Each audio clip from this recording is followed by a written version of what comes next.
Hey YouTube, what's going on? Carter here. Got another video for you. This is going to be a closer look at the Mission Critical Tools Chaos Claw. I know, pretty heavy name here for this knife. First off, let's take a look at it. As you can see, this is an all titanium neck knife. It has a decent Kydex sheath that is formed to the knife. It holds it in very well. And then it comes with some kind of rubberized cord here. It's kind of a brownish color that you can use to secure it around your neck primarily, or wherever you want to secure it. As you can see, the sheath holds it in very well. It's just your standard form-fitted Kydex right here. Now here is the knife itself. If you saw my preview video, I did have a little bit of gunk on it. Before I begin, let's go over some stats real quick. Overall, this is about 6 1/4 inches long. The blade length is 2.75 inches. The thickness is 0.125 inches, and as I mentioned, it's all titanium, which gives it the extremely low weight of 1 ounce. So this is a 1 ounce steel neck knife, and it's a fairly good sized neck knife. I got pretty big hands, so you can kind of see for reference here what kind of size we're looking at. With the sheath, it's only 1.4 ounces. So with all those things and the hawkbill blade shape here and the materials, I would 100% say that this is a tactical defensive EDC blade. Of course, it could be used for any and all cutting tasks, but primarily that's what this is for, and I wouldn't expect you to buy this with any other intentions. This is not something you would intentionally take camping. Of course, it could be used as such, but it would not be the best tool for that.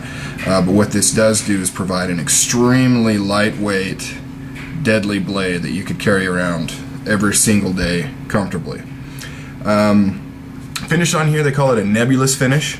At first, I was a little unsure about it, but now I actually like it. It's kind of a purplish, bluish, muted tone, and then it's got little kind of designs in it. You can see that there. It has jimping here as well as here. Primarily, I think you would hold it this way. This is the most logical way to hold it. If doing a draw cut, you might put your thumb up here. You could do a reverse as well, although it just doesn't feel as comfortable, and I think your pinky might be in some trouble because it doesn't fit all that snugly, and I could see it, you know, possibly hurting or breaking your pinky finger. Now this knife, being all titanium, let me talk about titanium for a second here. Titanium is, in terms of weight and durability, it is the best in that category. So it's stronger, it's about as light as aluminum, but it's much tougher and stronger than aluminum. However, it is soft. It is not hard. I think it's between 40 and 50 RC. I could be wrong on that, but it's somewhere around there. It is not a hard steel. So as such, if you were just to put an edge on this, on the titanium, it'd be much too soft. That is why when you see blades like this, they almost always have a carbide edge, which is kind of these little crusties right here, and you can actually feel them. They're usually welded into the titanium just on the edge there. Let's see how close I can get. And you almost always, at least I've always seen, when a carbide edge is used, it always has just a full chisel ground, which is what this has. Both the primary and the secondary bevel are chisel. So when you sharpen this knife, you only sharpen this side, and it puts an edge on the carbides, which gives it kind of a toothy edge. You're never really going to get a slicer out of this. This won't cut you know, through newspaper or phone book paper, things like that. It's just due to the carbides, it's always going to be a little toothy, which is fine because, you know, this is not meant to be a slicer. This is meant to be a defensive tactical tool, and as such, it would work perfectly. I've put, it did come pretty dull. I put kind of a crude edge on it there, if you can see that. I plan on getting it a little bit better here in the future.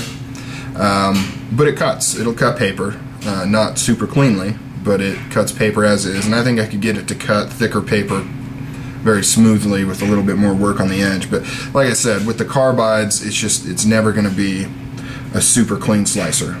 It's always going to have a little tooth to it. It's a working edge. So overall, I think this is a very cool little neck knife. I'm not a big neck knife guy. You know, I don't plan on picking up a bunch or anything, but I love the titanium with the carbide edge, just like Warren Thomas does. He primarily works in that fashion. So yeah, so that's it, guys. Let me know what you think of it. I think it's pretty cool. It kind of falls in between the custom production kind of gray area. I'm not quite sure what you'd want to consider it.